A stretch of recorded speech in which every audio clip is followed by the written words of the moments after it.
rid of the problem downtown area, visually wise, right? Yeah. So they're putting us up here, but you're right, it is cold, right? And so then we're stuck with this bus system, right? Which personally, me, I've never been homeless before. I've only been homeless for 3 months. So for me, like, this is kind of a structure where I don't want to be living along the highway, right? I don't want to deal with that danger, but there's stuff here that I don't like dealing with either, drugs and stuff like that. I have to carry Narcan around me at all times because people are overdosing on heroin here. I don't even use. I have to carry it. I've had to use it on people here, and you got thieving and stuff like that, which I'm sure would be even more rampant if I wasn't in a program like this, right? But it's so cold that I can't even leave.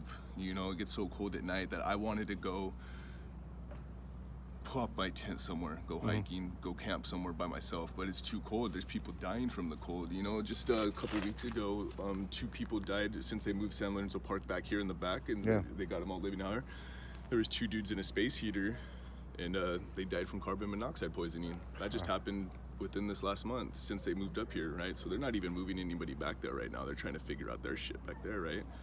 I'm inside the building, you know, inside of a tent.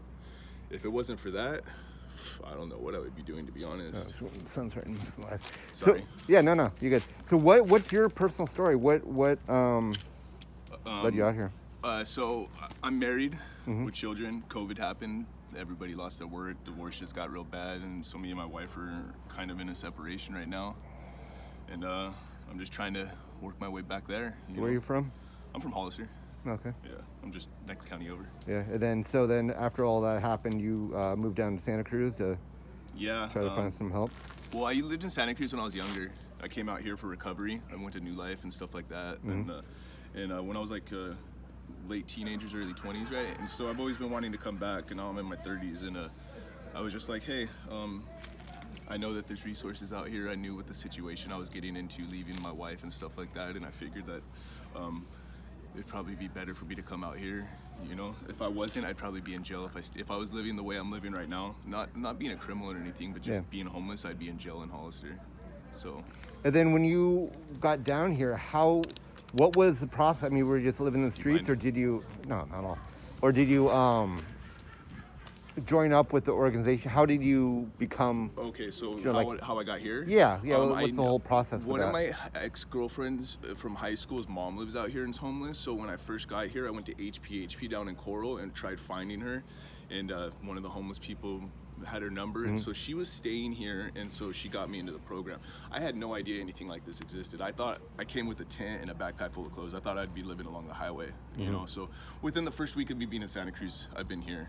Here at the Armory? At the Armory. Cool. Yeah. Were you ever down in San Lorenzo Park? I was never at San Lorenzo Park. My first week, I stayed along the highway, along HP, the backside, along that highway going up to Mission. Yeah.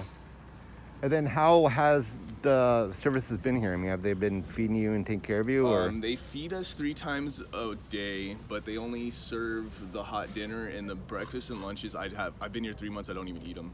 I eat the dinner once a day. I go downtown and try to get whatever food I can from there. It's just the food's edible. It's just, you know what I mean? Yeah. It's just one of those things it's like jail food after a while. You just kind of like, you know what I mean? And then how safe do you feel here?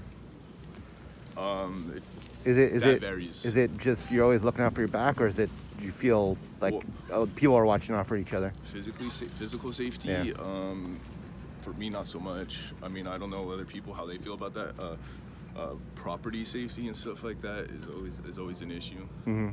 That's the main guy here. Yeah. And then I don't know how they'll feel me talking to you, to be honest. Right. And then well, I mean, you're not saying anything bad. And then what about with the COVID shit that's happening? What's your how you feeling about that? And are they putting up anything to masks and shit? They enforce the masks, but I feel they kind of like play favoritisms on it. Like I could walk around all day without my mask. Sorry, I'm not even wearing my mask right now. The video is not going to be screened. Yeah. This is just for the audio.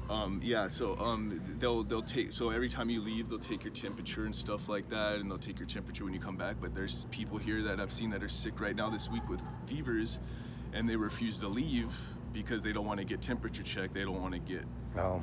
signs of COVID. They don't want to be thrown. So you get people that are sick, coughing and stuff like that. Oh, it's the flu. I don't know. Are you sure it's the flu? Have you been COVID tested? Then they got half the staff that aren't working, saying they're on vacation, but then they're complaining about being understaffed. Every time I've ever worked, you don't send people on vacation when you're understaffed. Yeah. You know what I mean? And then so those guys are out on COVID. You got people here that are being sent to hotel rooms. If you go in here, there's a little cot, a little plastic cot, and what will happen is they think somebody has COVID, they'll put them in there. They'll isolate them in this little outdoor cottage until they figure out a hotel room for them, and then they'll just ship them out to a hotel room. You know, and then either they come back or they don't. I've seen people leave with COVID and never come back. You know, so I don't know what happens to those people. Yeah. You know, that's above my pay grade. Yeah. I don't know, it's scary, man. This COVID thing, having to deal with this pandemic and having to deal with homelessness, I don't know, man. It's just so much on a plate. And it's like, I can't even find work. I'm walking downtown trying to find places to go drop a resume off or apply. You know, 75% of the businesses are either closed or, you know, having one dude behind the counter, you know? And so you look at that and it's like, so all the people that were already in the workforce, like I'm a plumber, you know what I mean?